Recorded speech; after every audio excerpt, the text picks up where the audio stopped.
The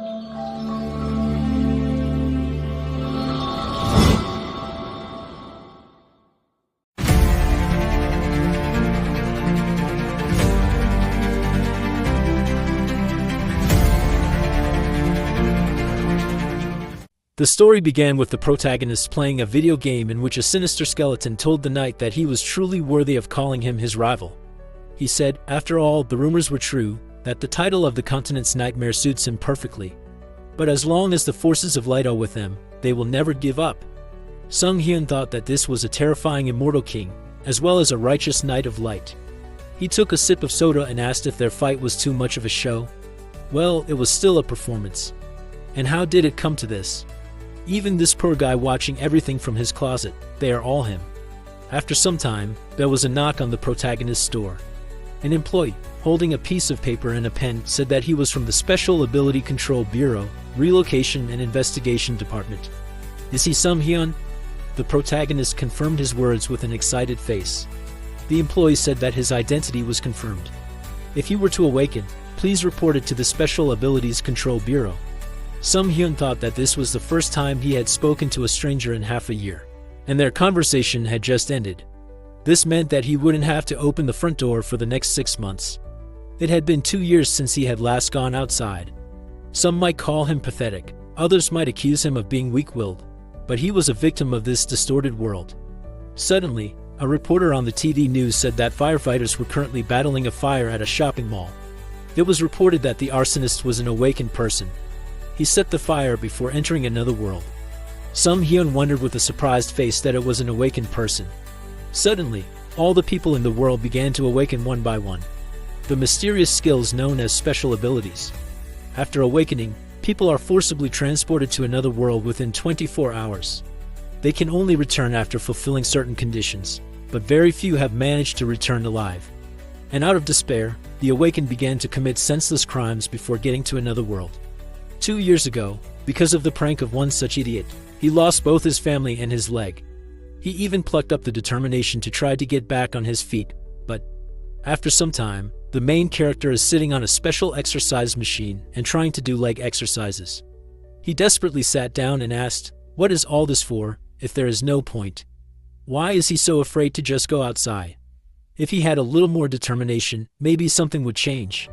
If he could get out of here and go somewhere." Suddenly a system window appeared just above his head, which said that a dimensional distortion had been detected. Connection to the Akasha system is in progress. Awakening of a unique skill. The unique skill avatar has been awakened. 24 hours are left before the transition to another world. Sung Hyun shouted in fear that this was probably some kind of joke. Why is everything so sudden? The system window says that if he does not enter the travel portal within the set time, he will have to use forced travel. Sung Hyun opened the closet with a frightened look and thought. He heard that returning back takes about a year, and since time in another world flows 10 times slower. Does this mean he will spend as many as 10 years trying to get home again? After some time, the protagonist, dressed in full gear, stands in front of the magic portal. The system window says that there are 3 minutes left before his travel. Sung Hyun excitedly grabbed his head and thought that he can't even just go outside, and here is a portal. He has neither strength nor any skills. How is he going to survive in another world? Suddenly he remembered that he has a skill. Sung Hyun shouted loudly that he wants to activate the avatar skill. Suddenly a clone appeared in front of him. He jumped back in surprise and said that it was him. The protagonist thought that he sees 2 of his faces. This can't be. The avatar sees the same thing as him. He said with an excited face that his head was spinning when trying to move and control the avatar. Apparently it is impossible to move at the same time. Suddenly from the system window there was an announcement that there was 1 minute left before the move. If he does not enter the portal, he will be forcibly moved. Sung Hyun desperately laid his head on the clone's chest and said that in such a situation the avatar is not needed. His ability is as useless as he is. If only someone could take his place. The protagonist sent the avatar to the portal and the system window said that the identity of the awakened one was confirmed. The move began.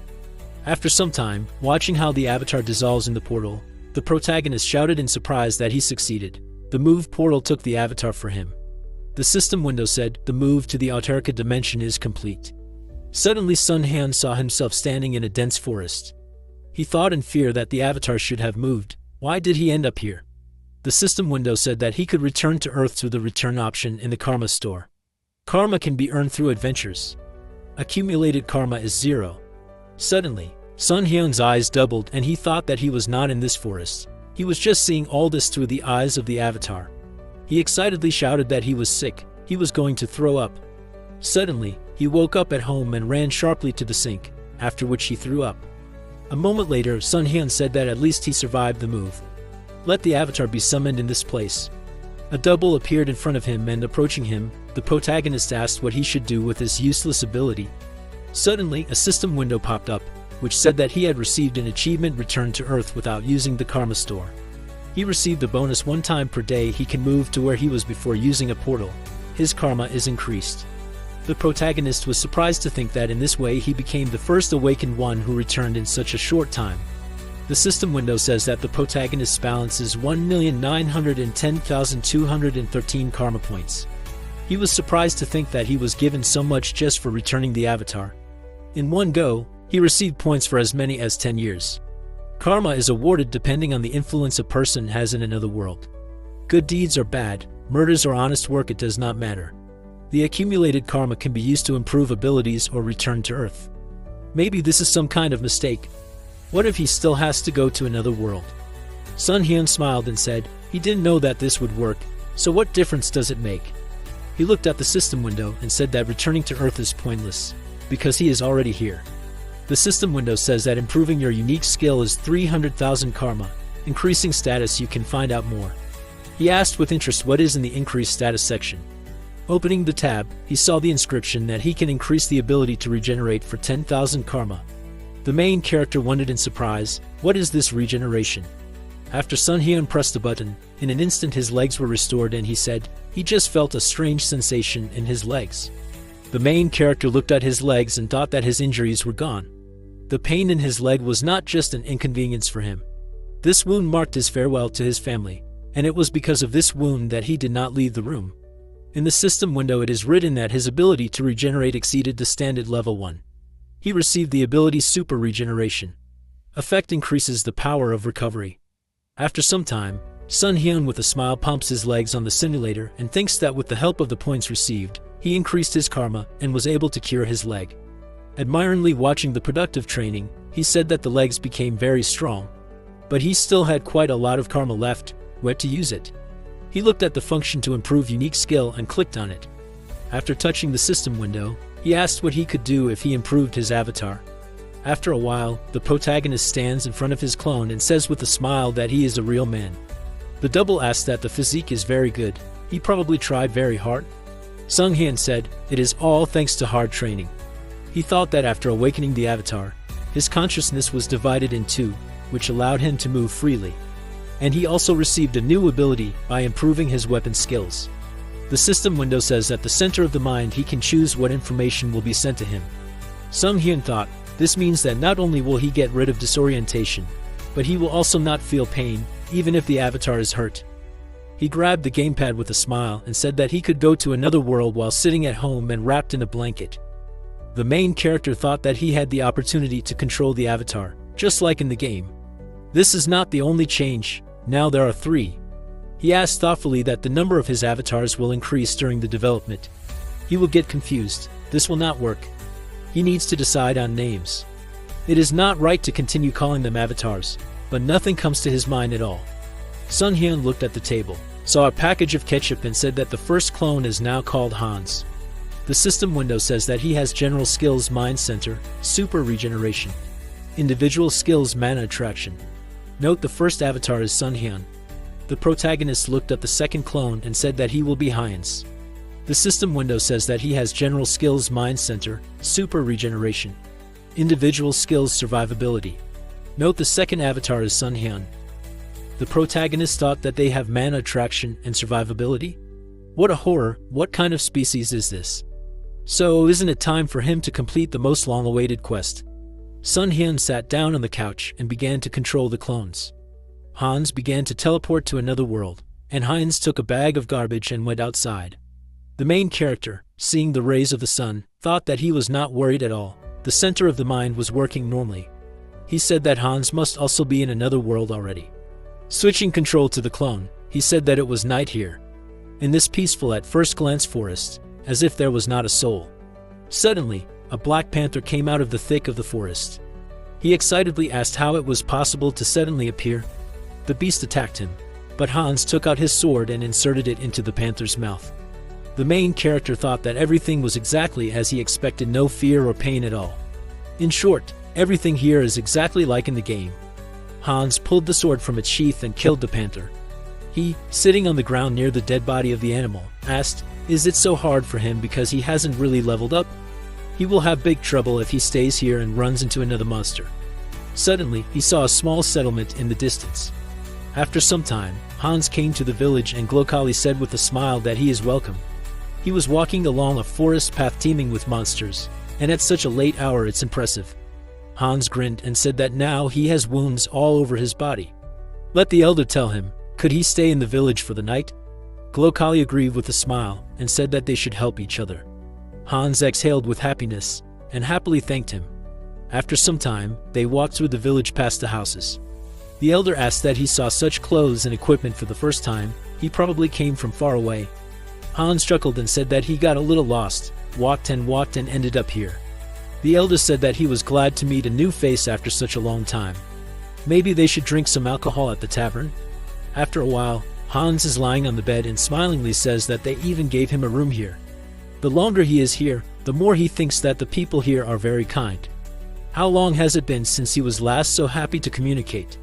Today was a really good day. At this time, the protagonist is sitting on the couch and, holding a mug of alcohol in his hands, says that it is just super to eat chicken after a shower. And also traveling around the world, it is beautiful. He even somehow embarrassed in front of Heinz. He thought that he is now training to use his survivability. He does not know when he will have to send him away, so let him practice. Sung Hyun smiled and said that it was all great, but no matter how hard his clones worked, he had to learn more about what was going on in the other world, and what kind of place it was in general. He opened his laptop with a smile and thought that he would be a great leader. Suddenly a system window popped up, saying that the avatar was dead. All skills and acquired data of the avatar would be reset. The protagonist was horrified to think that Hans had died. Sung Hyun, pointing his finger at the system window, said that Hans had died in that village. This was to be expected. Perhaps it was the work of that old man. Maybe he had put something in the drink. How ill-considered of him. Suddenly he thought that he had reconnected to his avatar. At this time, an elder and a man were standing near Hans in the village. Glokali said that he thought that he would be useful. But in fact he was an empty shell. This guy got to them through the forest alone, so he thought that he was very difficult. But he became another elite skeleton. The main character began to control Hans's body and wondered in surprise what was going on. The system window says that the character's race has been changed to undead. He received a special skill, Decomposed Heart. Hans, race undead. General skills, Mind Center, Super Regeneration. Individual skills, Mana Attraction. Note, he became undead.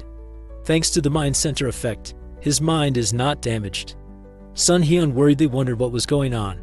He looked to the side, saw a large number of skeletons behind the glass, and fearfully wondered if it was possible that these idiots turned all the residents into undead. Suddenly a living man entered the basement. The main character wondered, who is this? This guy, he was in the tavern yesterday. Are the people he met really black magicians? The man asked with a displeased face. How much longer should he hang around in this hole? He noticed Hans's body on the floor and began to stare at it. The protagonist worriedly wondered what he was staring at. Did he really notice that he had come to his senses? The man pointed his finger with displeasure and asked, why was this knuckle still here? Why did he have to redo everything everyone else had done? Let the skeleton's body stand over there. Sung Hyun worriedly thought, even though his heart was no longer working, he almost had a heart attack. He felt a force trying to force him to move against his will. If he concentrated, he could ignore this force, but for now it would be better to obey. The man asked with displeasure, why did the old man always make him check these weirdos? What a meticulous person he was. Sung Hyun thought that this influence was very familiar to him. The same force that moved his dead body. Was it all because of the Mana Attraction skill? It seemed that he had figured out how it worked. Maybe he will be able to take control of all the other undead. A week later, the protagonist controls Hans's body and sits in the basement on boxes. He used magic and the skeleton sitting in front of him on the floor magically stood up. He thought that he finally managed to control others. Although, of course, everything turns out very peculiar. And he can only influence one undead, and not a crowd. An elite skeleton is not capable of more. Suddenly he heard the hiss of a rat and abruptly grabbed it. Sun Hyun happily thought that here it is. After all, it was this that had been gnawing at his heels all week. What a nimble and little nasty thing it is. A minute small and fast. And what if a rat is under the influence, and not a person? He took the rat's body and used magic on it. Suddenly the animal's eyes sparkled red and Sun Hyun, letting it go, happily thought about making it run forward. Operation Nightwatch begins. With its help he will learn everything he needs. After some time, the rat ran outside and saw the man. Sun Hyun, observing this with a special skill, wondered why this guy was whining incessantly. What is in the other warehouse? The man opened the door. The rat began to run up to the passage, when suddenly a powerful charge of energy appeared. Sun Hyun thought that even if he turned off all emotions with the center of the mind, he would still instinctively feel this. Getting any closer is too dangerous. At this time, Jeffrey asked the man when the maturation process will end. Because of the fragment of the immortal king, sometimes it feels like part of his soul is sucked out of him when he goes there. He asked in surprise, "They will be soon, right? The teacher gets stuck there every day." Jeffrey asked displeasedly, "Isn't it funny that they guard here too? Traps are set not only throughout the village, but even here, so that not even a mouse can run." The protagonist thought that the thing he saw was probably a fragment of the immortal king. So, where else can he gather information? Where did that old idiot go? Suddenly, a magical attack pierced the rat's body. The elder came up with a smile and said that it was a simple mouse. The protagonist wondered in surprise, was he really exposed? The old man came closer, looked at the corpse and asked that it was undead. He did not feel black magic, but its body was filled with dark mana. Was it because of the influence of mana that the rat turned into undead? There is only one place overflowing with dark mana. He approached the man and asked that Jeffrey was the main one in the warehouse today. The protagonist thought that the rat would forgive him. He will definitely avenge her death. He asked her to watch over him from heaven. After some time, Jeffrey went down to the basement with wild aggression and shouted, "Who could have known that a rat would appear here? Why make such a fuss over a rodent? This is a stupid damn old man. Hey, why the hell is he standing there like that? Let him follow the order to stand up straight." He began to menacingly approach the undead and, raising his fist, asked who he told to stand up straight. Jeffrey, smiling, grabbed the undead by the hair and asked, "Isn't this the arrogant idiot who spoke out against him? Didn't he threaten to kill him if he did anything to his family? Let him repeat what he said then." "Oh yeah," he ripped out his tongue. Jeffrey, smiling, threw it on the floor and said that it was fun when they hunted down every idiot in the village. But still, he must be happy, because his wife is here. By the way, where are her children? Do other families have them? Suddenly the undead attacked him from behind and bit him in the neck. Jeffrey fell to the floor in horror and asked what happened to him. He orders him to stop. He stretched out his hand and started using magic, when suddenly the undead wife attacked him from behind and they killed him. The protagonist, controlling the body of Hans, thought that their revenge was just beginning. After some time, Sun Hyun, controlling the body of Heinz, approached the village guards and shouted that his brother lives in this village. The guards asked, "He left not long ago, right? What made him think that they would let some stranger in?" Heinz said that in that case, let them arrange a meeting for him with the village elder. Lokali came up and asked what happened. Heinz approached him and greeted him with a smile. He said he thinks that his twin brother Hans is somewhere here. The protagonist thought that having two avatars would definitely come in handy in moments like this. Thanks to Heinz, who distracted the old man, he easily obtained a fragment of the immortal king. He absorbs the dark energy from the undead around him. No, rather, the fragment resonates to make up for what it lacks. However, everyone here looks insanely strong. It seems that the place where he was before was a garbage warehouse. How annoying it is for these idiots to still dare to turn up their noses. Well, now they will know what it's like. He brought the fragment to himself and a powerful charge of energy was heard around. At this time, Heinz said that they are twins, which means that they can always tell where the other is. The elder said with a smile that it was quite hard to believe. Suddenly, he felt something and excitedly shouted, "Something is wrong with the fragment. Let them kill this idiot immediately." Lokali used magic and in the form of a dark monster quickly rushed to the scene. The guards excitedly aimed their spears at Heinz, but he suddenly evaporated.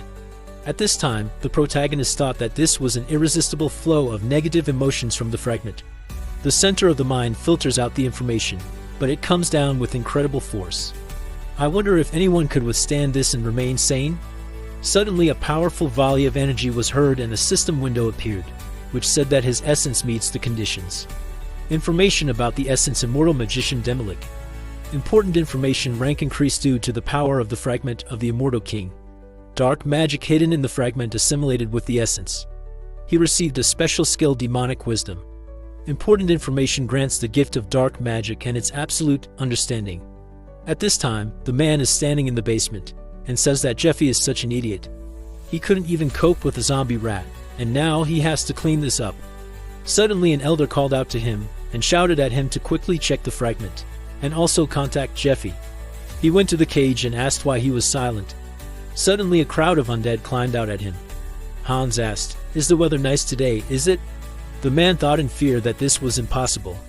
How could he talk? The undead began to grab his hands and tried to kill him, but the man used a small little charge and fought off the attack. Suddenly the cage broke and all the monsters crawled out. Hans said that it was impolite to ignore people when they greeted him. He thought that he did not know if demonic wisdom was somehow connected with this, but just by looking at dark magic, he already knew how to use it. Suddenly a powerful explosion was heard and all the undead crawled out into the street. Hans directed them to attack and said that they should not let anyone escape, let them kill everyone in this village. A moment later, the body of a skeleton fell in front of him, and the elder said with a serious face that he definitely should have become an elite skeleton. What did he do with the fragment of the immortal king? Oath of disobedience, Elder Glokali. Hans said that they had not seen each other for a long time. Well, thanks to him, he lost his heart, so he found a new one in the warehouse. The elder said aggressively, he had the audacity to combine a fragment of an immortal king with such an insignificant body. Let him die right now with the finger of death spell. In an instant, a powerful blast of magic flew towards Hans and knocked out his hand. He asked displeasingly, does he really not know decency? Attacking someone who is speaking is rude. Glokali aggressively shouted at him to shut his mouth. He spent so much effort and resources during the entire year of this maturation. He was so close to gaining a power that was more powerful than anything in the world. So this can't end with just turning an elite skeleton into a Demilik. The elder used the Dark Thorn spell. Hans thought, does he want to defeat a newbie with high-ranking magic? He, being wrapped in dark magic, shouted that he was the only one who can control the fragment. He would not have succeeded. Glokali said that he did not know how he was able to cope with the destruction, but he would destroy his body and use it for experiments. The spell of destructive ectoplasm. Hans shouted in displeasure at him to stop reciting skills before using them. Let that murderer Alfred die already. The elder said a name and asked that he knew someone from the village. Did he really sneak in here on purpose? Suddenly dark magic rushed at him from behind, but Glokali parried the attack and thought that it did not matter. He quickly got used to dark magic. Is this all because of the fragment? He cannot afford to waste time here. The elder raised his hand in the air and used the skill of Pact of Destruction. In an instant, the souls of the black magicians who fought the undead began to come out and gather near the old man's hands. Glokali put on the dark crown and used the spell of Return to the Abode of the Dead. Hans asked excitedly that he increased his power at the cost of the souls of dark magicians. The elder, creating a powerful magic charge, shouted that he would have a chance to win if he had all the power of this fragment. But now just let him die, the flame of the soul soaked in darkness. In an instant, a lightning bolt of magic flew into the heart of Glokali. Hans said that he almost fell asleep while he was saying his spell. And by the way, thanks to him, he plunged headlong into dark magic. The elder, bleeding, fell to the ground and asked how could he die so senselessly. Hans looked up at the sky and thought, he hoped that Alfred saw everything. He made sure to put an end to his revenge, so let him rest in peace. Some time later, Rister prays in front of a large statue. Suddenly there was a knock on the room. She opened the door and Martin asked that she had already finished praying. She agreed and asked if she could ask him to contact the others. From the west, the ghost of the resurrection of the immortal king was detected. Martin asked again in fear, the immortal king? He will immediately gather the council. Rister thought that this was the resurrection of the one who plunged the continent into horror hundreds of years ago. She will not allow something like this to happen again. Hans, examining the battlefield, said, "This is certainly devastation. At least several hundred undead were destroyed." Then he, with a slight grin, added, "But losses are always replenished, so there is no need to be sad. The most wonderful thing about necromancy is the ability to create soldiers from corpses." He drew attention to his missing limb, and shaking his head said, "So, we will need to take care of the hand first. Today he has already walked a lot." Looking around, Hans noticed a skeleton and, tearing off his arm, assessed the appearance of it. After that, he attached it to his shoulder and, putting his other hand to the place of attachment, enveloped this place with energy, thinking, "Activate super regeneration." Clenching his fist, he said, "Perfect." Thinking, he asked, "Where to start?" Putting his hands forward, he directed his energy at the skeleton and said, He must become his subordinate." Hans thought about how evil wisdom was whispering the way to him, and the fragment of the immortal king was giving him strength. He must return the remaining magical power in his body and cleanse it of the fragments of thoughts. But suddenly the skeleton fell apart. Hans raised his hands in surprise and asked, "What? Didn't work?" After a while, he stood in front of the undead and, folding his arms on his chest, said, After several repetitions, it finally dawned on him. He looked at the village chief and pointed his hand at him, asking if he should turn him into an undead with a soul to extract information from him. Grabbing Malcolm's body by the clothes and lifting it up, he exclaimed in surprise, "What? The old man doesn't have a soul." It seemed to have been extracted somehow through this magic circle. The clothes on the old man's body opened, revealing a magic symbol on his chest. Hans guessed that this could have been a security measure. Throwing the body, he added that it would be strange for them not to think of such a small thing, considering the scale of this. But no matter, he could use his body. He then concentrated energy in his hand and, after thinking, decided to turn him into a high-level undead with consciousness and good combat skills. Directing the energy directly to the body, he thought, to desecrate the remaining magical power in the body, to collect Malcolm's thoughts and strengthen his personality.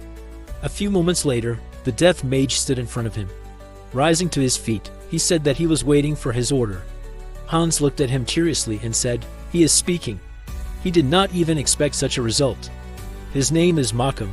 From now on he will obey him. He must answer, damn it. After that, he hit him in the skull, and the death mage desperately agreed with him. Then he rubbed the bruise. The avatar thought, even if he lost his memories, all his sins were still there. So he will mock him to the fullest. And turning his attention to the cane, he said that it looks pretty good. Malcolm's bones shook with fear. Then the avatar turned his attention to the mountain of corpses, and more specifically to the zombies, and thought, this young zombie, who killed Jeffy along with him. He put his hand on his head and thought, well, he should rest in peace with his family. And after that, he directed fire at the building. At this time, the protagonist was sitting on the floor opposite the table and smiling, holding his full belly, said, "Ha, I ate too much. God, how delicious." And then he looked at his phone screen and asked, what was the gold rate in that day? He thought that the village was inhabited by magicians. There was a lot of gold there. Just think, they had accumulated only treasures. Maybe he should take a look at the loot. He put his hand forward and said, "Summon Hans." The next moment, his avatar appeared in front of him, and an ominous aura filled the room. The protagonist covered his face in fear and shouted, "Cancel the summoning." When the avatar disappeared, he said, breathing heavily, that he already thought he was going to die. He scratched the back of his head and thought, what should he do? He needed to summon Hans, but maybe he should improve his unique skill first? Open a karma shop. The next moment, a system window appeared in front of him, and he was surprised to note that he had earned much more than he expected. The last time he had a little over 400,000. He then selected the item to improve a unique skill and spent 300,000. A message appeared in front of him, saying that as his skill improved, the number of avatars he could own would increase. His mental strength exceeded the norm, and he clenched his fist, enveloped in energy. This skill, Serenity, protected against external stimuli and mental attacks. After a while, he began to put gold in a paper bag and, looking at his avatar, thought that, given his normal state of health next to Hans, Serenity could be applied to him, unlike the center of the mind. It was amazing how he got the right skills every time. When the bag was full of gold, he said, "Great, time to sell the gold." Soon he placed the filled bags in the backpack with gold on the table in front of the committee. The workers opened their mouths in surprise and covered their eyes from this precious glow. The protagonist asked them to deposit all the funds into his account. He then walked outside, and the employees bowed after him, thanking him for his trust. Sung Hyun wished them a good job with a smile. He looked at his shadow on the ground and remembered that Hans had hidden it with dark magic, just in case. He even put a mask on it. Perhaps he was worried for nothing. Suddenly, an explosion occurred in the building behind him. Wolf stood in the half-destroyed wall and said with a grin, "They hit the jackpot." Holding a bag in his hand, he grinned and asked who would have thought that there was so much gold in such a remote place. The robber next to him looked at him and said, "Stop chatting, it's time for them to run." They jumped down and ran forward, and Wolf shouted that he knew. When they ran up to Sung Hyun, he looked at them in fear and shouted, "Villains! Someone needs to report them." The villains, the ones who commit crimes using their awakened powers. And then there are those who protect citizens from such bastards. He remembered sitting on the ground while injured and watching a huge explosion, but he was pulled out of his memories by a powerful blow to his cheek. As the wolf dealt the blow, he shouted for him to shut up. The protagonist put his hand to the bruised area and thought that the guards would probably track them down. After all, he couldn't do anything. The wolf confidently ran forward and said, "Great. Everything is going according to plan." The bandit hanging on his back said that they had plenty of time. The guards will arrive in about 3 minutes. They just need to get to Portal. Is she here? They looked ahead in surprise, seeing a girl lying on the ground. The wolf shouted in alarm, "Portal." He lifted her head and said, "Portal, she needs to wake up." Who did this to her? The bandit looked to the side in fear and turned to the wolf and told him to look there. Hans was standing in front of them. His mask was glowing, and the wolf asked, "Who was there?" "The guards." The bandit looked at him and said that this idiot was not one of them. The next moment, Hans reached for the mask on his face and thought that Sung Hyun was not capable of anything. The bandits raised their hands in fear, and the avatar smirked and thought, but Hans is a different matter. After some time, the guards of the South Korean Returned Association ran to the scene. The guard running in front confidently exclaimed, "Here." Turning around, he looked at his colleagues and urged them to hurry. Was he going to miss him again this time? When they arrived at the scene, he looked around in surprise and asked, "What happened here?" The bandits were lying on the ground, defeated, and the wolf had lost his mask. The guard assumed that someone had dealt with the villains and disappeared, but they couldn't have gotten far. Turning to his colleagues, he gestured to the surroundings and told them to carefully examine everything around them. Hans, like a shadow, flew past them and headed towards the protagonist. When they reunited, Sung Hyun smiled and noted that he had warmed up well. He then walked around the parking lot with his hands in his pockets, and happily noted that sometimes relieving stress in this way was not a bad idea. At this time, Heinz, Sung Hyun's second avatar, who possessed the unique skill Vitality, stood at the entrance to the city. With a smile on his face, he shielded his eyes from the sun and happily said that he finally made it here. He remembered Malcolm's words about the city to the east, which was not far from him, and concluded that the old man had not lied after all. Entering inside, he said, finally this is his debut in another world, Heinz. Although there is still everything ahead. Looking around, he noticed, but why was the city so empty? They were not interested in newcomers at all. At that moment, in the alley behind him, a robber, turning to Diana, exclaimed, "Was this a joke?" Pointing his finger at her, he said that he warned her. She folded her hands in a prayer pose and, looking at him with fear, apologized, asking for a little more time. The robber demanded that they both pay him 2 silver coins, and they had 3 days to do everything. If there was no money, they would have no other choice. Heinz, watching what was happening out of the corner of his eye, thought, local thugs and a young girl who was being twisted around their fingers. A boring cliché. He decided to pass by, since it was none of his business. But suddenly Diana, running away from the robbers, crashed into him. Moving away, she lowered her head and asked for forgiveness. Heinz offered to listen to her, how well she knew this city. He supposed he needed a guide anyway. She asked, what? Who was he, uncle? Heinz looked at her with a grin, holding 2 silver coins in his hand, and said that he was a possible employer of hers. Perhaps they could discuss the terms. She looked at the coins in his hand with admiration. Soon they came to a building, and she pointed at it with her hand, saying that this inn would be one of the best places of his stay. The girl's name was Diana. She asked what he thought. Did he like this? She was barely making ends meet, taking care of her sick brother after the loss of their parents. And she did not have the means to pay the local tax. Heinz handed her a silver coin, and she held out her hands in admiration. He said okay, she should come to him tomorrow as soon as she woke up. She agreed to be his guide for 2 silver coins a day. Heinz lay down on the bed, put his hands under his head and getting comfortable said, well, he will think that he is doing a good deed, even if she just wants to rob him. It was time to go to bed. After a while, he sat up in bed and scratched his head, saying that the bed was terribly uncomfortable and that he couldn't fall asleep. Then he heard someone sneezing outside, went to the window, put his hand to the glass and looked down in surprise. Then he shouted, hey, is that her? Diana was sitting on the ground, leaning her back against the box, and looked at him in surprise. Then she smiled and said, hello. He was indignant, but still asked why she was waiting for him there. After a while, they were already sitting at the table and having breakfast. He said that she shouldn't do that anymore and come closer to lunch. She, chewing a piece of food, said, yes, uncle. He was indignant again and said that he had already asked her not to call him that. She noticed a piece of bread on his plate and asked if he was full yet. He replied that he was and that she could take it if she was hungry. She put the bread in her bag with a smile and thanked him. The town was called Azantu, a small town located on the western edge of the kingdom of Talia. Heinz and Diana were walking through the streets of the town. He put his hand on a drawing on the wall and said that it reminded him of ordinary medieval towns, but this symbol that was everywhere seemed unusual. Then he looked closer and said that it looked like paint. She noticed that it was blood. He asked, is that true? He didn't think so. He sniffed the symbol and she asked, did he eat venison soup yesterday, right? He turned around abruptly and looked at her in surprise and then said, how did she know? With a smile, she pointed to her nose and said that she had a very good sense of smell. He thought, how interesting. Her sense of smell was so good. Maybe this was her special skill.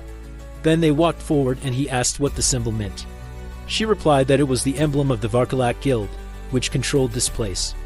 But before she could finish her sentence, she began to back away in fear, colliding with Heinz. He asked, what was wrong? She replied, that smell. He asked, what was she smelling now?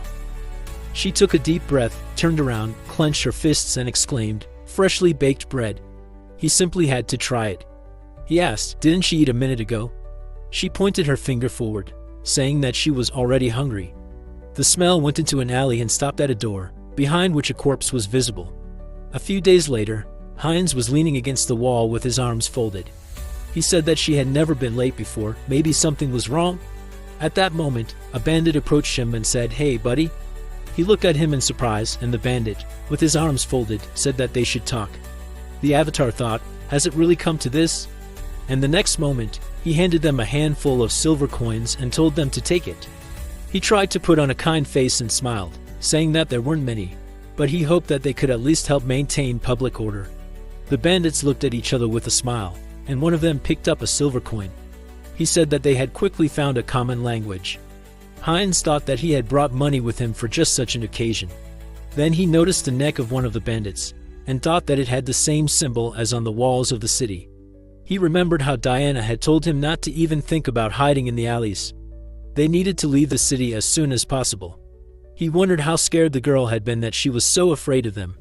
Then the bandits moved to a safe distance, and one of them, turning to the high on them, asked why he had grabbed this brat. His comrade replied, how should he know, idiot? They were just following orders. The avatar looked at them in surprise and thought, brat? Don't tell me those 2 bastards grabbed Dien? Then he shouted at them, wait a minute. They turned around and looked at him in surprise. And he clenched his fist and thought, to hell, timing is important in these things. If the situation gets dangerous, he'll just cancel the call. He shouted, but there was something he wanted to know. At that moment, Diana called him, and he turned around and asked in surprise, huh? Diana? The bandit began to flex his fist and said, so, what is their friend interested in? Heinz smiled awkwardly and said, is the silver he gave us enough? After a while, he returned with a bag in his hands and said that they took everything. Then he threw the bag aside and, angry, looked at Diane and shouted, hey! They were supposed to meet a long time ago. Did she even know how much she had given? No dinner tonight. She looked down and said with tears in her eyes, her little brother was missing. Tears rolled down her cheeks and she told him that he had recently gotten better because he had finally been able to eat, but now she could not find him anywhere. The avatar remembered the bandits' conversations and wondered if it was possible that they were talking about Diane's brother. Then he asked if it could be Varkalak. She looked ahead in horror, and he said that he had heard them talking about some small child. In despair, she fell to her knees and clutched her head and said, "No." Heinz looked at her in surprise and asked, "Huh?" He told her not to worry so much. If they demanded a ransom, he would help with money. She said that they really took him, Aaron would die. All they needed was blood, money would not help. He put his hand to his chest in surprise and asked, "Blood? Well, why?" She sat up, started shaking, and said that this city was a warehouse with live blood bags for vampires. At this time, the vampire standing on the roof said, "The smell of dark mana is very strong. Did they kill each other because of the fragment of the immortal king? What a pity, he wanted to destroy the fragments once they were fully matured." Then he smirked and said that he had no idea who stole it, but he knew where it was going.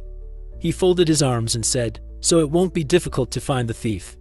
At this time, Heinz, not understanding, asked, "A vampire?" Diana, still crying, answered that it was, including the Varkalax.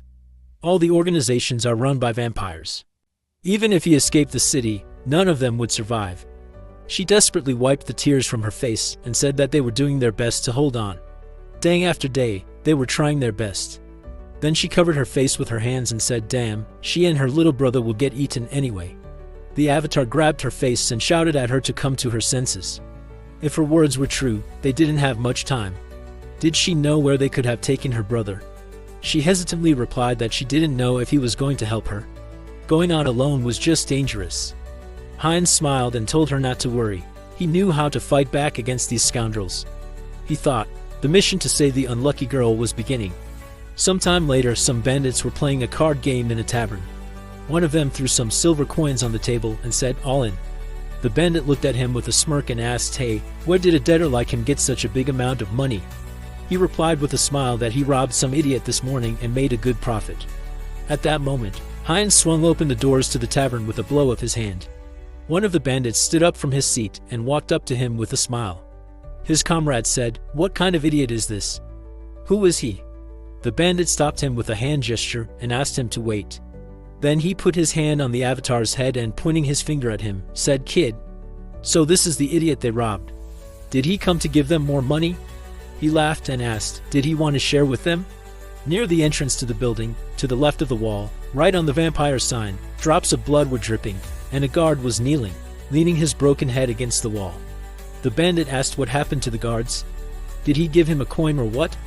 Heinz said that he would not ask a second time where he took the child. The bandit pointed his finger at him and indignantly asked, "What? Is he crazy? Does he even know who he is dealing with?"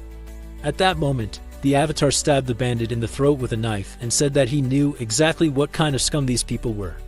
Those who interfere with families to satisfy their selfish greed. Scum. He thought he had dealt with one. There were still two left. The bandits rushed towards him. One of them swung his knife and shouted, "What the hell is this guy?" His comrade shouted, "Does he even know where he is? He needs to die."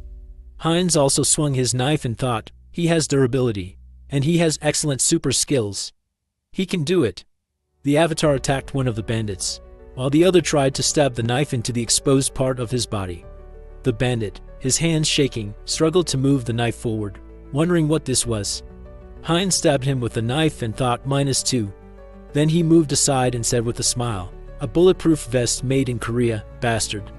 The bandit behind him swung his weapon, but the avatar turned around in a sharp motion and used his magical barrier. The bandit exclaimed in surprise, "A magic barrier? Where did he get such a magic tool?"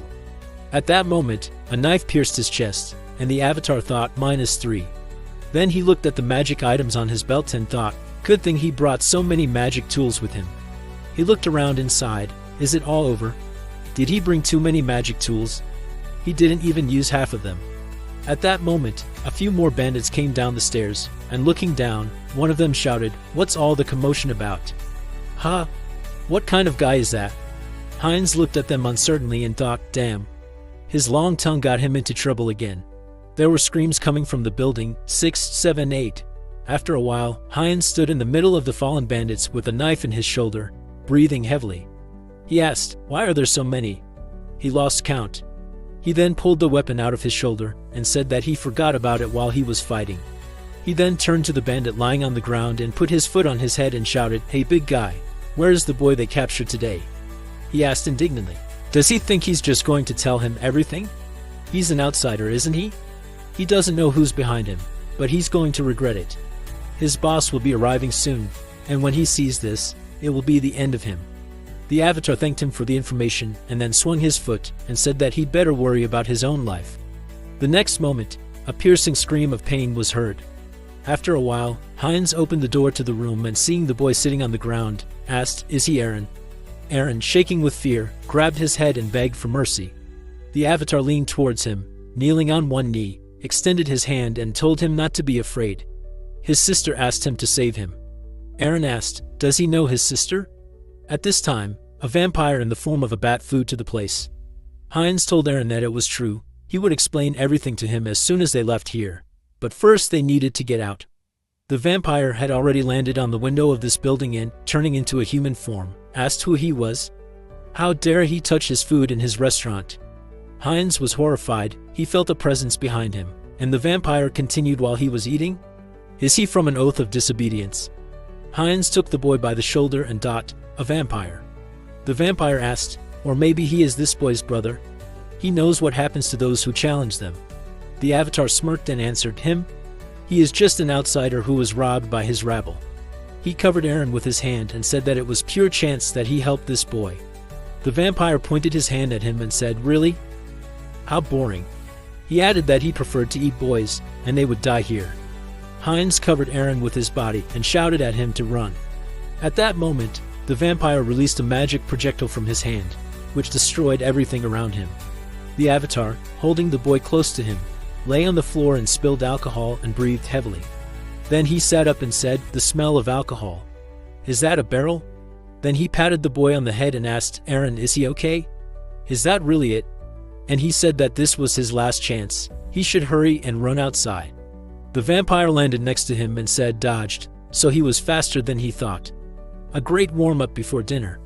The next moment, he swung his hand with long claws. The avatar pushed Eren towards the door and shouted at him to run. It doesn't matter what happens, as long as he doesn't come back.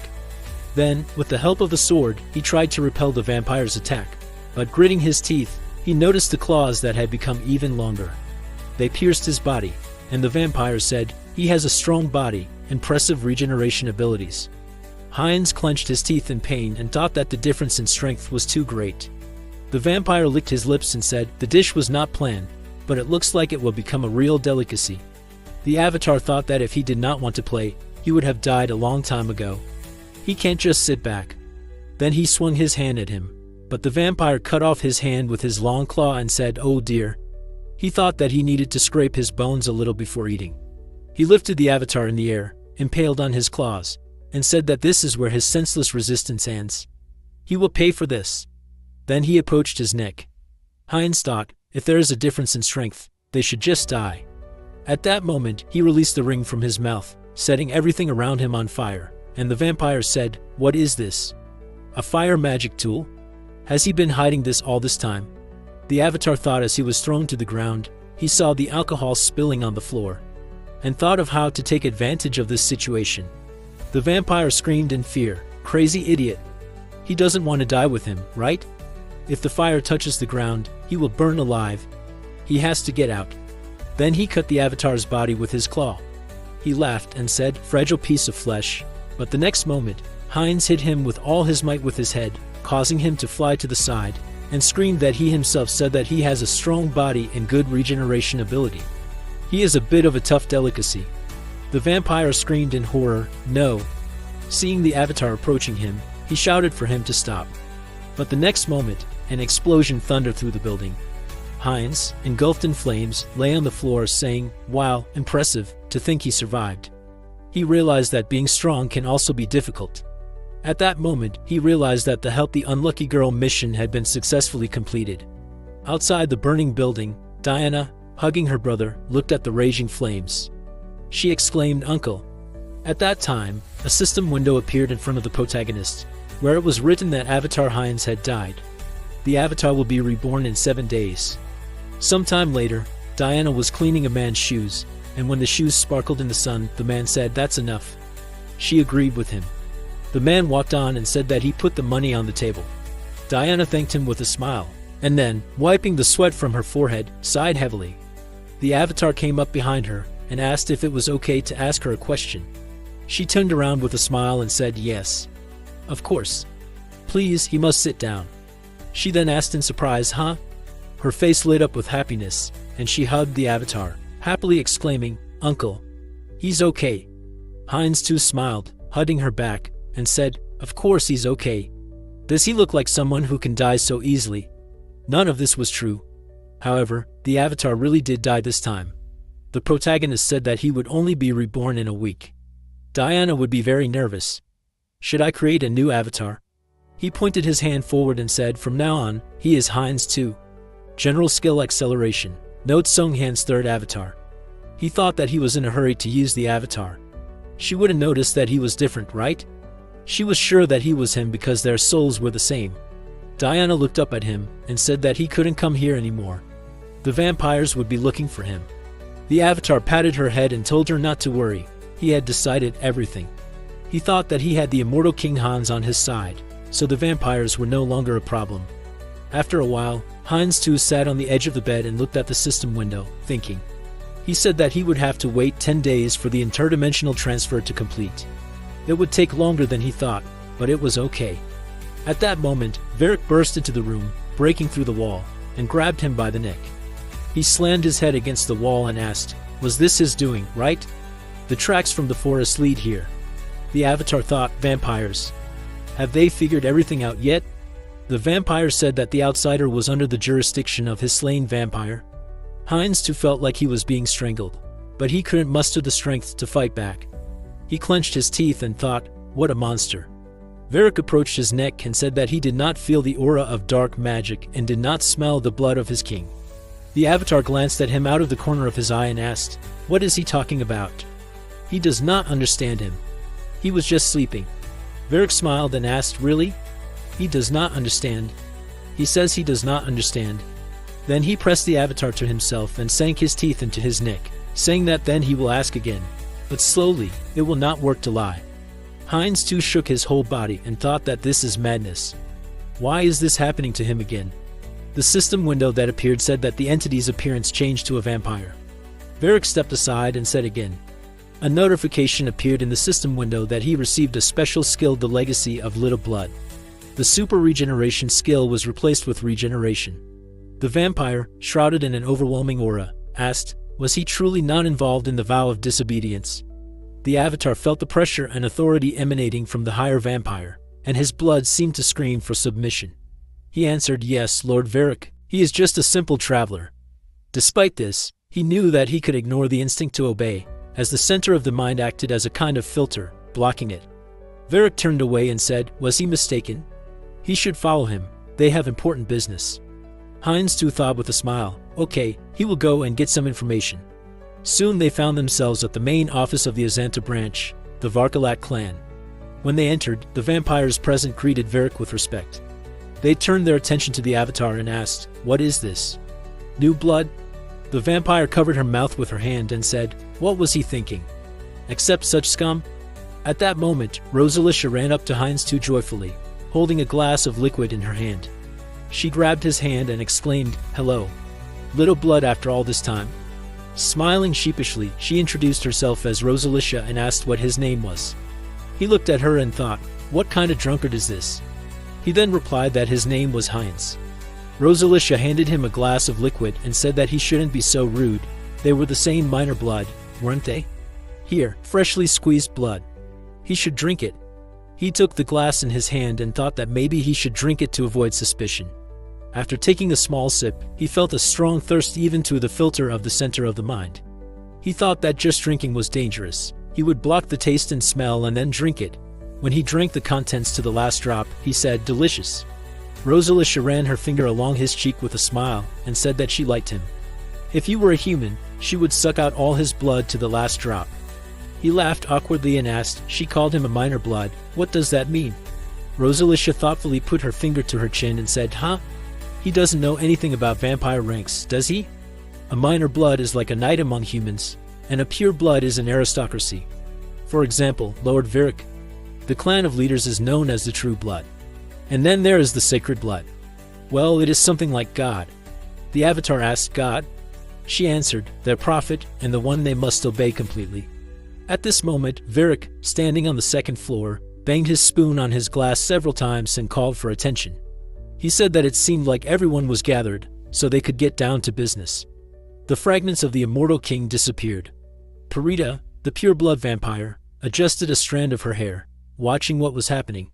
Varric said that it was determined that they were last transported to the city, but at some point they disappeared without a trace.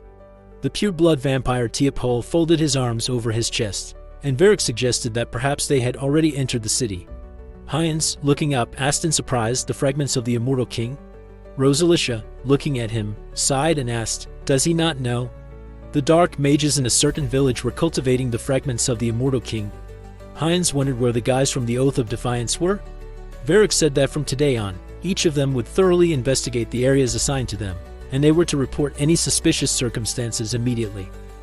After a while, Rosalicia, shielding herself from the sun with an umbrella, said that if she walked around during the day, her skin would burn. Heinz, too, standing next to her and adjusting the hood of his cloak, said, sure, exposure to sunlight weakens it. Their faces were covered in sweat. She added that even the pure-blooded Lady Perdita had gone out to search, and they couldn't just sit around doing nothing. Then she said, well, it's surprising that the fragments disappeared. Moving their fragments was always a waste of effort. He looked at her and asked them, she has the fragments of the immortal king. She confirmed his words and said that the black magicians once cultivated the fragments, and she thought that they could combine them with their fragments. Clenching his fist, he thought, what a lucky streak. Now, it seems like one of the purebloods is guarding the fragments. He then grabbed her shoulders and shouted, where? She knows the location of the fragments. She laughed and asked, could someone like her know? After a while, Diana said that she thought she knew while putting another portion of food into her mouth. Heinz too asked in surprise, huh? The fragments of the immortal king? She knows where they are. He exclaimed in surprise, what? Diana said that she knew. She was not sure about it because a long time had passed. She said while eating her food that about a year ago, she had to keep the tomb clean. Every Friday, the members of the Varkalak Guild would come there and visit the stone chamber. However, every time, there was a foul smell inside the chamber. Sung Hyun thought that he should investigate. Aaron said, sighing in surprise, that was why she forbade him to go near the tomb. The protagonist said, standing up from the table, that he thanked her for the interesting information. He would investigate there. It would be better for them to keep a low profile. Diana said, grabbing his hand and turning to him, that he seemed to smell different now. Could he tell her the reason? Sung Hyun said, showing his fangs, that her nose was not deceiving her, but it just happened that way. It would not affect her, so she should not worry. Diana looked at him in shock. She said gloomily, holding his hand and turning to him, that if he got sick. Diana screamed, exposing her neck, that it was okay with her, so he could drink some of her blood. She said, stretching out her hand to him in fear, that she just wouldn't drink too much blood. The protagonist stared at her in complete shock. He screamed, hitting her on the head, that she should calm down. Sung Hyun said, angry, that he already had enough, so she better answer where that place was. After a while, screams of pain were heard in the cemetery. Teopole said that he should stand there and stand still. He asked if he really wanted to die. Teopole said, smiling, that he only had one try. Let him attack him at least once, then he would gently send him back home. The man looked at him in horror with a weapon in his hands. He screamed and pounced on the vampire with an attack. Teopole said, using his ability, that this was so cruel. He bound the man with threads of his own blood. The man looked at this in shock and said that there was no need to do this. He screamed as his blood was sucked out, that he should stop this. Teopole said in frustration that he was very bored. He said, speaking rudely to his servant, that he needed to clean up the trash here and bring someone stronger here for the next sacrifice. The servant said, holding the remains of the man in his hands and speaking politely to him, that he would carry out his order. The servant asked, staring at the skeleton in surprise, who is that? Suddenly, a crowd of skeletons attacked the servant, killing him. Teopole shouted in anger, how did these filthy corpses get here? He shouted in anger that he orders his servants to get rid of these horrible skeletons.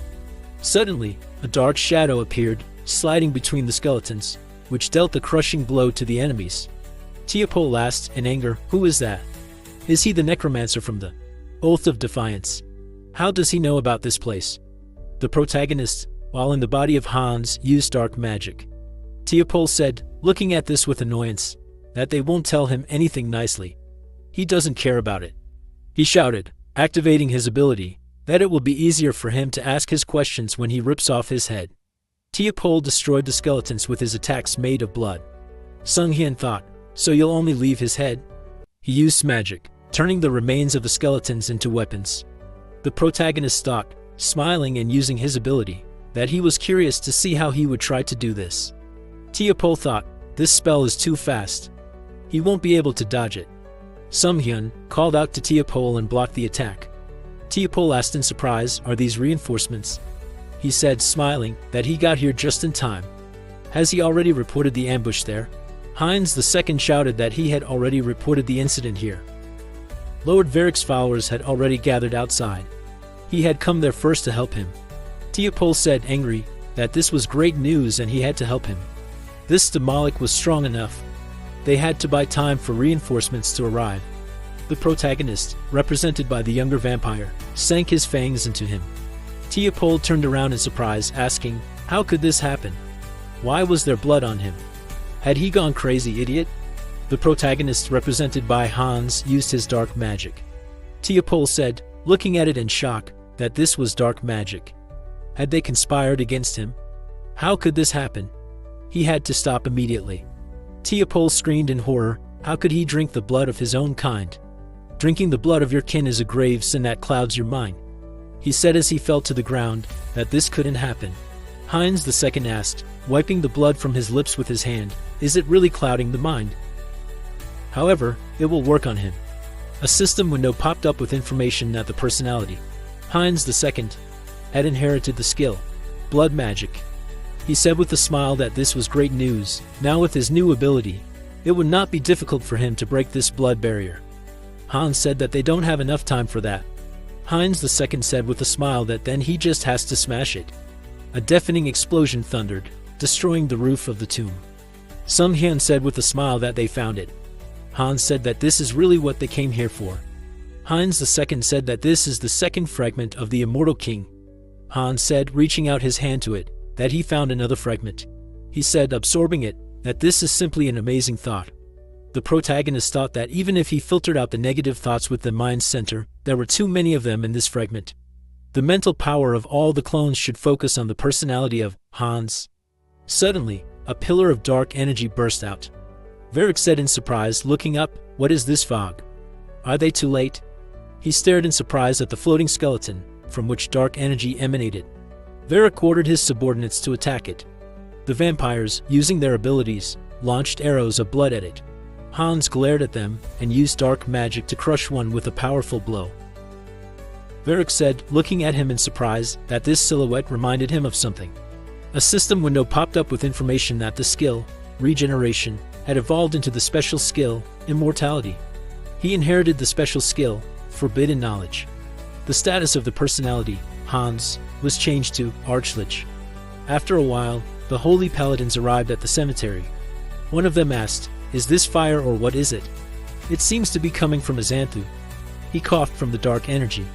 Tuscan said, touching it, that they need to turn the horses around. They are returning back to the cathedral. He must inform the saint about this. He said, looking up, that this is not ordinary ash at all. This is a sign of the rebirth of the Immortal King. After a while, Hans thought it was just incredible. He had become 5 times stronger, or even 10 times stronger. A system window popped up with information that the personality, Hans, received special skills. With the power of the Immortal King fragment, his rank has increased by 2/3, and his secret dark magic energy has increased rapidly. As long as his source is not destroyed, he will be reborn endlessly. He also gained the essence traits, evil wisdom, and forbidden knowledge. He has now gained an unconditional understanding of dark magic, and has learned all the secrets. The protagonist used dark energy to attack the vampires. Varric asked in surprise, is this smoke a trap? What is his plan? The vampire subordinate said, addressing him politely, that they should first get out of here and restore their strength. Unexpectedly, the dark energy engulfed this servant and destroyed him. Varric stared at his killed subordinate in shock. He said in fear that maybe this was an attack spell. Suddenly, he was pierced by dark thorns, and he screamed in pain. Sunghyun, using the avatar Hans, said that his opponent was definitely stronger than the other purebloods. Right now, he is nothing more than a blood bag to him, Varric asked in anger. Where did he get such a powerful force?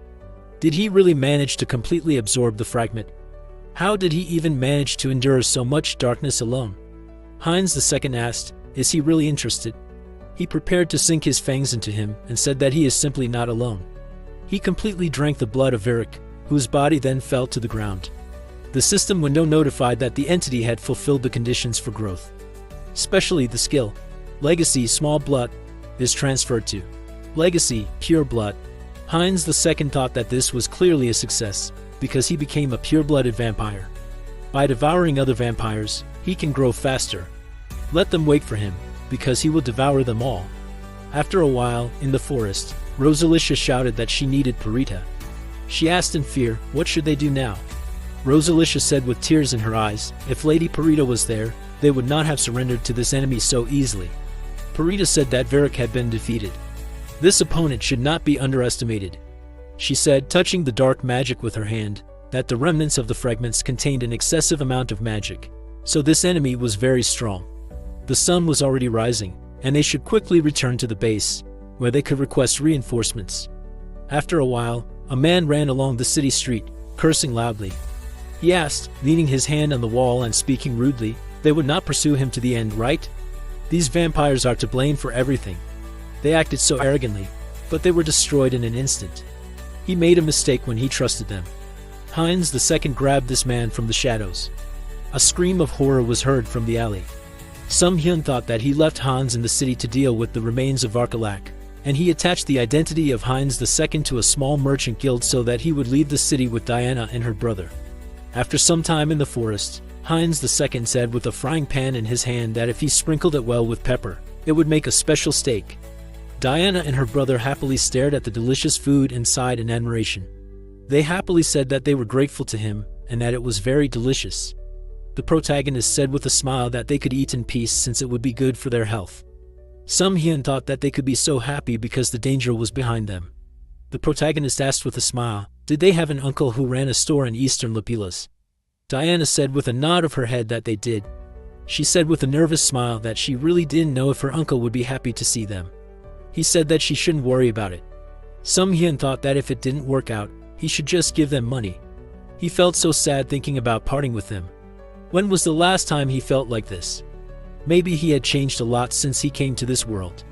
She called his name, reaching out her hand to him. Diana asked, looking at him worriedly, is he really okay? Maybe he wants blood. The protagonist said, laughing, that he was fine. He had eaten a lot there. He thought that he had managed to drink the blood of all the vampires who remained in the village. At the same time, the personality of the protagonist named Hans was turning the corpses of vampires into undead in the cemetery. He said that it was time for him to finish this and let them go inside. This space was incredibly convenient, and it was endless. The protagonist thought that forbidden knowledge and evil wisdom went well together. Maybe he could open a subspace to Earth? Suddenly, he was attacked by blood magic. Varkalak asked, looking at him angrily, is he still resting in their city? Is he underestimating them too much? A purebred vampire, asked using blood magic, is he really a member of the Oath of Defiance?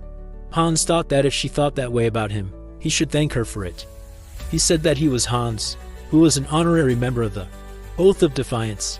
She said angrily, creating a weapon from her blood, that it was just a lie because their hideout was destroyed. So, wasn't he the one who stole the fragment of the Immortal King and escaped? Said, holding the weapon in her hand, that none of this mattered anymore.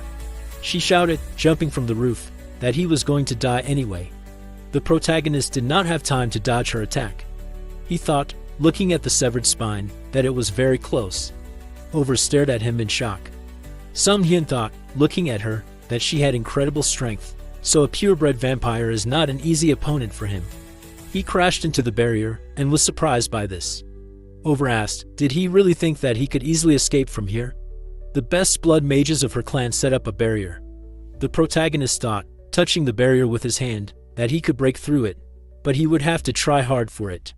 However, he needed more time to get used to his new power. She said, using blood magic, that she would be able to cut his skull, and then personally extract the fragment from it. Sung Hyun thought that then there was only one option.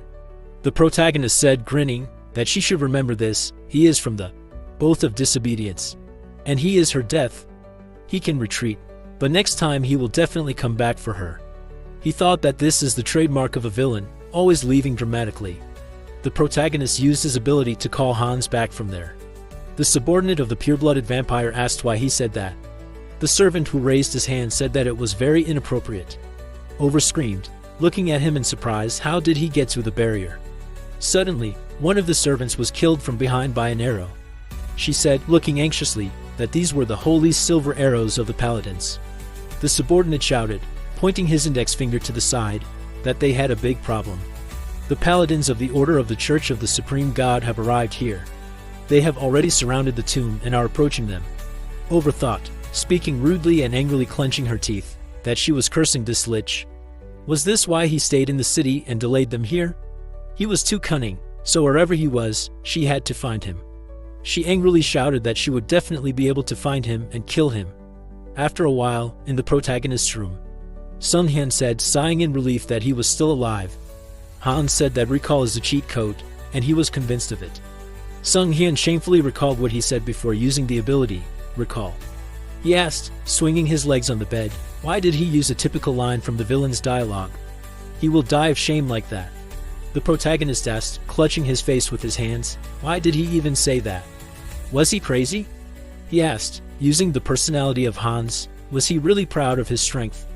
He said that he managed to deal with a group of evil vampires. And he also managed to save a defenseless girl and her brother and an entire city. Sung Hyun said with a smile that now after saying that, he feels like a hero. He asked while stretching, now he should have earned himself karma, right? The protagonist said that he was calling Karma's shop. He stared at the system window in surprise. A system window popped up with information that his Karma shop balance was 731,002 points. Sung Hyun asked in shock, how did he already have more than 700,000 points? After all, he had already spent everything on upgrading. Why were there so many points again? He asked with a nervous smile. Was it because he managed to enrage the vampires and dark mages, so that was why it affected his karma so much? The protagonist said, pressing the system window, that he could figure it out later. But for now, should he improve the special skill again? A system window popped up with information that his limit on summoning avatars had been increased. He said, smiling, that the number of avatars had now been increased for him. However, were there any other additional skills? The system window notified that he had acquired the special skill, Persona. Sung Hyun said, happily looking at the system window, that this was what he was counting on. Was the skill, Persona, similar to the skill, Mind Center? He should check it out. Then he thought that the special skill, Persona, uses the avatar as a vessel for emotions. The growth of the special skill occurs in the direction the user needs. The system determined what he needed now. Now he understands why he needs this. He established connections with strangers and helped defeat strong enemies. However, he sat in his room for 2 years. And the reason he was able to do all this is because for him, what was happening there was just a game. But in reality, he still has to sit locked in his room there. So the reality he had been avoiding all along is now right in front of him. The loneliness, sadness, and anger he had to suppress, as well as other accumulated negative emotions. He said to Hans that he needed to transfer these terrible emotions into a vessel. The protagonist thought, is this so refreshing?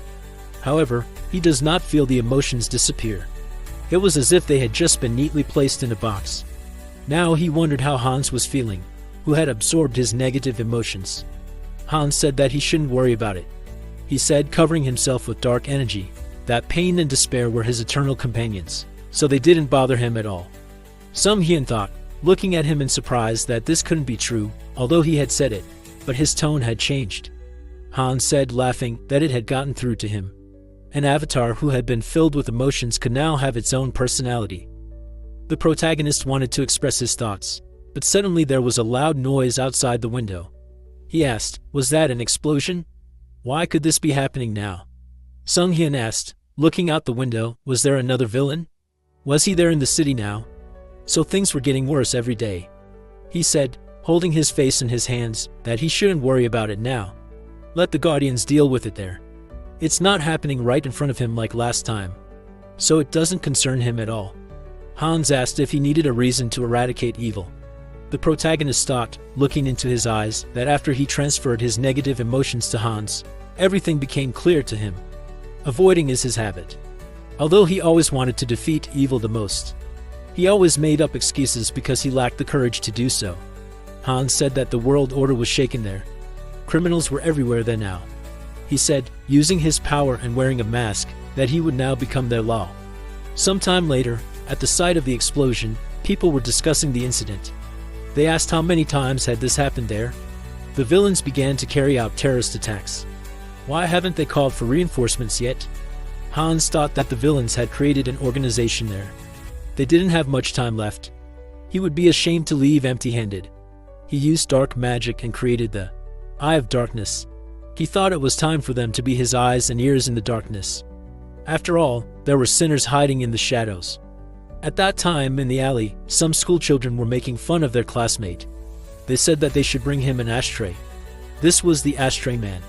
The schoolboy laughed and held a cigarette to another schoolboy. They said that he was the best of all the ashtrays. The schoolboy who was being held down shouted that he begged them to stop. At that time, a woman asked, holding her child tightly, where they could run. A man with a drunken face shouted, swinging his belt, that she was deceiving him. At that time, a masked robber broke the window of the store and got inside. He said, opening the cash register, that this would be enough for him. Hans thought that he could see everything. Now he needed to punish the villains. They were no different from garbage. This punishment would be trauma, even a very stunning trauma. So he needed to instill fear in their souls. They are the seeds of evil that must remember this day. And when evil grows in them again, they will be met by darkness. Screams of horror were heard in the city. Hans thought that he was getting more and more used to the power. However, he needed more, much more. Because he needed to clean them more. He needed to clean this whole city of evil. After a while, Hans stretched tiredly and said that he had been cleaning out the garbage that was hidden in the darkness all night, and it felt good. He thought that the Eye of Darkness was quite useful, but its limitations were obvious. Under the influence of light, they weakened and disappeared. He needed a more effective way to detect enemies. However, he could not release the undead into the city. What should he do in this case? The protagonist shouted rudely that these birds had soiled his clothes. Maybe he should kill them all and make them his minions. He looked in surprise at the flying birds. Hans said that it was an invisible eye that could move freely around the city. And that was a very good idea. After a while, the protagonist thought that familiars are the enslavement magic used by dark magicians to control animals. Hans asked, surrounded by birds, why it didn't work for him. Some Hyun thought that he had to try different ways to create a familiar, but so far he hadn't succeeded. Hans said that it would be great if they looked normal, but were infectious. However, if he reduced the amount of magic power to simplify the appearance, then its ability to infect would suffer. The protagonist thought that now he understood the complexity, and why programmers grit their teeth in debugging. Now he uses infectious enslavement magic, which is a revision of the final version of version number 3. He asked, did it work? A mutated cat jumped out of the cage, which disappointed him. Some Hyun thought that after 3 weeks of research, he still did not have any significant result. He asked, clicking his tongue in displeasure and looking at the bird in the cage, is this the last one like this? So this time everything should work out. The protagonist said displeasedly, trying to hold the bird in his hands, let it freeze for at least a second. This time, he needs to better regulate the amount of magic power. He thought that he needs to use the contagious enslavement magic. This is now definitely a revision of the final version number 3. The protagonist said, sighing in relief that he finished doing this. He asked in surprise while the bird flew out of his hands, what does this mean? Some Hyun thought that they now looked normal. So he only had to test the ability to infect. The infected bird landed next to the other birds and began to release dark energy. The protagonist thought that this was an excellent result, even a complete success. The infected objects become his eyes and ears there. He shouted, putting his hand in front of him, that it was time for them to move out. They must fly away. Sung Hyun thought that they would find enemies for him. At this time, not far away in the forest, Lacius knelt down and touched the ground. He remembered the words of the personality Hans, who used the skill, recall. Tuscan said, turning to him, that his knights had arrived. Lacius said, turning to him, that he was glad that they had finally arrived. Tuscan said irritably that after interrogating the remaining vampires, they captured them. However, they are not allies of the descendants of the immortal king. Lacius said that they needed more evidence. They have not dealt with it yet, although the immortal king is already gaining power. He used the magic on his cross to communicate and asked, addressing them politely, did they call him? The saint said, using magic to transmit information, that the presence of the immortal king was noticed among them. Currently, it is in a cave in the mountains northwest of this place. Lacius said, holding the cross in his hands, that he was grateful for this information, and he will definitely live up to their expectations. After some time in the cave, the protagonist thought that he had managed to set up his familiars to send information when encountering monsters. Now he had to check if the information was being received correctly. Strange things are happening here. The ground familiars are not acting as usual. Apparently, they are trying to escape from there. Are they scared? If they had discovered a monster, they would have immediately informed him about it, right? So it can only be people. They discovered people? Why are they in such a remote area? Does this mean an ambush for him? But this can't be. How can such a large number of people remain unnoticed and hide their presence? One of the familiars was suddenly shot. Tuscan said, addressing him, that he is a participant in the oath of disobedience. His pathetic tricks will not work on them. No evil can escape the sign of the saint. He will not be able to escape from here. He said, taking out his weapon, that he should surrender, and let him know divine justice. The protagonist thought that these were holy knights. He was familiar with this emblem from his training in Brokaslack. Divine power is opposed to dark magic, so it will not be easy for him to cope with it. Hans asked, turning to them, how did the servants of the church find him here? Tuscan struck him with his weapon and said that no one gave him the right to speak. He said, looking at him with irritation, that he should not think that he can deceive him with his words. The protagonist said that his enemy is too stubborn. He thought maybe he should deceive them and just run away. Tuscan said that such cheap tricks cannot defeat them. He said, using light magic, that he cannot deceive the servants of the saint. The protagonist was pierced with a weapon with light magic. He asked, did he really consider punishing villains a crime?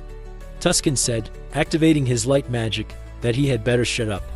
From the moment his mind was mired in the forbidden power, he became one of the villains. Sung Hyun asked, activating his dark magic, where's the logic in this? He thought that since something unpleasant interfered with my magic recently, he has become weak.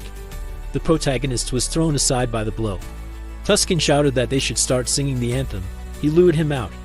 Sung Hyun thought, clutching his head, that their anthem was draining his strength. He could kill them and shut them up, but he hated the idea of hurting innocent people. Tuscan shouted, standing next to him, that the singers should not stop. The protagonist was stabbed from behind with a weapon. He said that this was their chance to win. Let them calm him down. Sung Hyun thought that this was not good. He was too careless. He thought, chained up in chains, that he was in danger now. He couldn't move or use magic, because these chains wouldn't even let him escape from here. The protagonist said that they had done a good job of catching him. Tuscan said that this was exactly what he expected. No evil had ever escaped from these chains. He wouldn't resist anymore. The protagonist said, grinning, as if he wanted this. It was obvious to him that it was impossible to come to an agreement with them. They would part ways here. Let them catch him if they could. They were just lackeys of the church. Tuscan said while activating light magic that he didn't know what exactly his enemy was planning. He asked while attacking him. He didn't think about how he would just stand there, did he?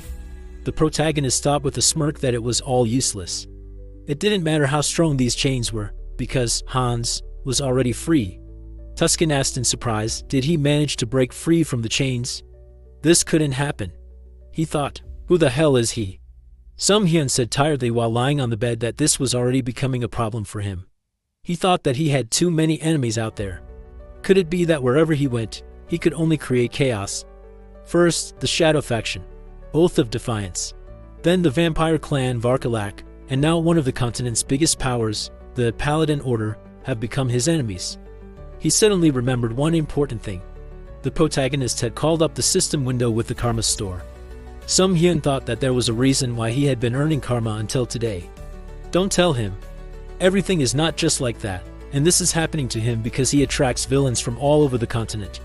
He said with a heavy sigh that it would be better for him to think about it later. For now, it would be better to focus on the original plan. After some time in the city, the protagonist thought that it was time to reap the benefits of his research. The principle of controlling the essence by spreading black magic is simple. His eyes and ears will be everywhere. They can even cover a place like Seoul with ease. He thought, using the familiar size, they have already arrived. So this is the first signal, the girl said in fear, with tears in her eyes, begging him to spare her. It would be easy for her to do anything if he let her go. She screamed, noticing the guy in the window and turning to him, that she needed help. She was being held here by force. Couldn't he hear her? Why was he leaving? The man with the knife said, grabbing her hair with his hand, that it was useless. Let her scream as much as she wanted, because it didn't matter how loud she screamed. He had an ability that would make them invisible. Only he would hear her screams and suffering. He said, pulling her hair with his hand, that she needed to scream louder. She had a cute voice. The man with the knife shouted, preparing to hit her with the weapon, that she would be among the top 3 in his collection. Hans broke through the ceiling with his dark magic. The man with the knife asked in surprise, how could such a thing happen there? He asked, his ability is sound suppression and invisibility, right? The protagonist said, looking at him angrily, that it wouldn't work on him. His disgusting deeds would end today. The man with the knife asked, angry, who was he? Was he a guardian? How did he even get here? He said, holding the weapon to the woman's throat, that he was warning him. If he dared to come closer to him, she would die. Sun Hyun asked, activating dark magic, could this really be true? He asked, snatching the woman from him and taking her into his hands. And now what would he do? The man with the knife asked in surprise, so he was a returnee? He asked angry, how dare he steal his prey? Now he would kill her along with him. The man with the knife pounced on the protagonist, but was suddenly grabbed by dark energy. The protagonist said that, judging by his conversation, this was not his first victim. He asked while binding him with dark energy and touching his forehead with his fingers, he doesn't mind if he checks it himself, does he? Sung-hyun, using the identity of Hans, used necromancy magic and activated the skill, Cry of the Dead. He saw his memories where he tortured his victims before killing them. The protagonist said that he is a serial killer, so he doesn't even need to look further. He sentences him to death. The man with the knife screamed in agony due to the pain of using dark magic on him. Sung-hyun said that even death would be too merciful to him. However, he still needs an undead to command on Earth. His enemy is the perfect option. He doesn't mind at all if he turns him into a servant, right? He said using his ability that this is a cruel method that involves sucking blood from the body. So he didn't expect that he would be able to create him so soon. A system window popped up that a pumped undead named Gast was created. The protagonist said that he needed to go to the subspace portal. He would definitely need it later. The protagonist said, looking at the unconscious woman, that now he had to decide what to do with her. Maybe he should clean up before leaving? It would be better for him to just call the emergency services. After a while, police officers gathered on the street, who did not allow people to enter the scene. Park Han-chul, the leader of the Criminal Investigation Department team from the Special Ops Bureau, looked thoughtfully at the window. The man in the suit said, turning to him, that they confirmed the footage from the scene. This is definitely the serial killer they could not catch. Han-chul asked, looking irritated, is the person who killed the criminal a returnee? The man in the suit said that they were able to confirm it. However, they cannot find the body, but a huge amount of dark magic was used and traces of blood were found at the crime scene. Someone worthy of death definitely died here. However, this case is a real nightmare. Han-chul asked, is he just joking? Getting drunk on power and playing the hero, that's what it really looks like. And such people are very dangerous. What do they think the law is for? The protagonist said, standing on the roof, that the executions had been successful. A civilian on the street asked, looking at the roof, is that a sleepwalker up there? Who is he anyway?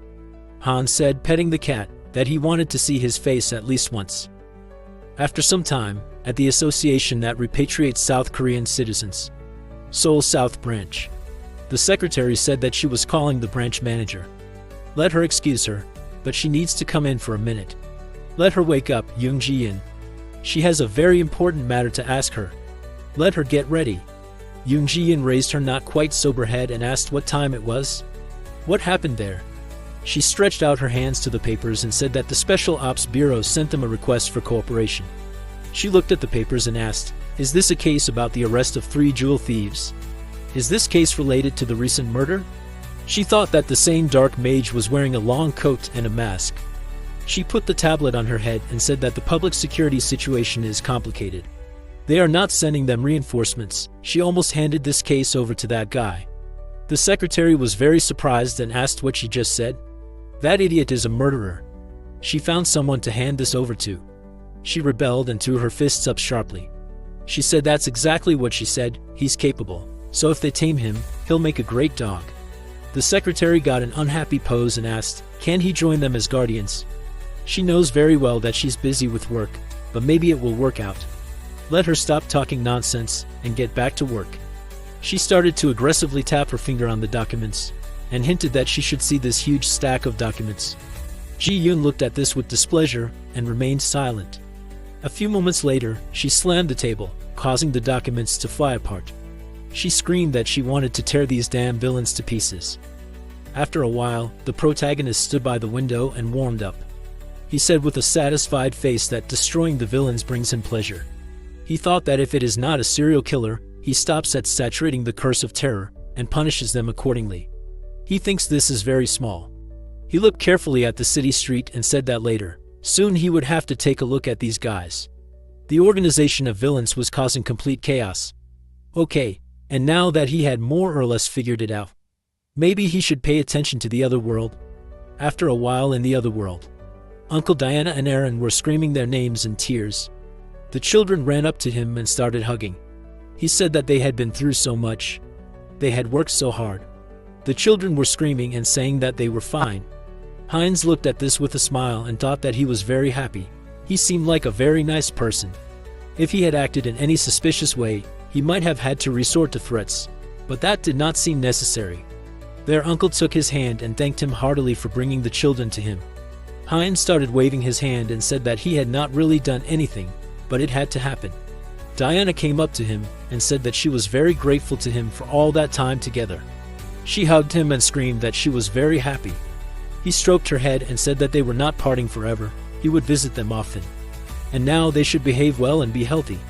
She continued to cry and said that she was a little worried because it seemed to her that he was changing a lot, but she was calmed by the fact that she knew that he was a very good person.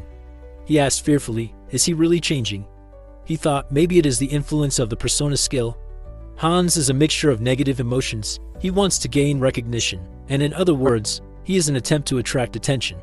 And he is focused on intrigue and lies. It seems that he got a calm and stable character. Diana looked at him sadly and asked where he went now. He said that he will take advantage of all opportunities and go on a pilgrimage. After some time in the capital of the kingdom of Talia, Delaria. There is only one reason why Heinz came there. Delaria leads the Church of the Goddess and is home to the largest temple in this land. He walked through the streets of this city and carefully examined everything around. He went into the gateway and said that no one should follow him there. He used his ability and began to summon the fourth avatar Heinrich. His common features are the center of the mind, persona, super regeneration, calm. A unique feature is the spirit of a warrior. He gets additional bonuses to skills and experience acquired through training and combat. Heinz handed him a bag and said that he does not really walk around the holy city in the body of a vampire. Therefore, he should take this and go into the light. After some time, Heinrich came to the elder with a bag. The old man sat on a chair, with his subordinates standing next to him. He said that the next believer could come up. Suddenly, Heinrich poured a pile of gold on him, which surprised the elder very much. He began to count and stack the coins on top of each other, after which he asked how much was there in total. Heinrich said that this was all his fortune. He put his hand on his heart and said that he wanted to dedicate everything to the goddess and become a paladin to fulfill her will. He thought that until now his avatars were the undead, the dark mage and the vampire. They are children of the vile darkness. However, this time his avatar will be a paladin respected by everyone. He will become a light paladin. The elder slammed his fist on the table, causing the coins to fly apart. Instructor Marco extended his hand to him and said that he was a very sincere young man. He would make an excellent paladin out of him. The old man was very surprised and told him to wait a little. After all, no matter how much he sacrificed, they cannot just take an unknown person as a paladin. Marco laughed heartily and told the other not to worry about it. Villains inevitably reveal their true nature during training. What does the recruit think? Will he have the courage to show them his true nature? Heinrich happily agreed with him. After some time of hard training, he began to scream that he really wanted to drink water. He tried to catch his breath, and sweat was pouring down his face. A huge iron ball flew at him, after which he thought, "What is this? This is madness." He stopped the ball with his strength and tensed all his muscles. He thought that exactly a month had passed since that moment. He began the damn training. At first, he thought that the Paladin Order was noble and cool, but it turned out that they were just a group of macho perverts. All the Paladins were training hard in that room and shouting words of encouragement. Heinrich continued to work hard. One of the Paladins approached number 12, that he began to lose concentration. Did he probably forget about the rules? He can't stop praying during training. He lay down in front of his face and shouted that this was very good. He should concentrate and recite the prayers again. Number 12 diligently continued training and shouted that he accepted his order. He began to recite a prayer out loud. The coach shouted and encouraged him that he should concentrate more. Let him recite the prayers and restore his weak body. Number 12 raised the iron ball above himself and shouted the prayers. The coach praised him for his success. Heinrich looked at this from the side and thought that in an emergency, repeated prayers strengthen faith and increase divine power. He admits that it is quite productive and effective. Not far from them, two men were beating a third with sledgehammers. He shouted that his back feels great today. Let them beat him even harder. Another paladin stood and tried to break the spiked iron ball with his bicep. They all shouted about the goddess, that their faith is getting stronger. Heinrich looked at this and thought, do they really have to train like this? The trainer approached Marco on the second floor and asked if the new recruit he brought was a simpleton. Marco asked what if he was like that. The trainer said that even before the baptism, he lifted such a huge weight. His shoulders and lower body became invulnerably strong. He can't wait to see what the baptism will do to him. Heinrich heard this and thought that this was so disgusting. Why are they drooling over his body? He felt incredibly uncomfortable. He didn't want to attract attention in this perverted group. Don't forget to subscribe if you like the story. See you again.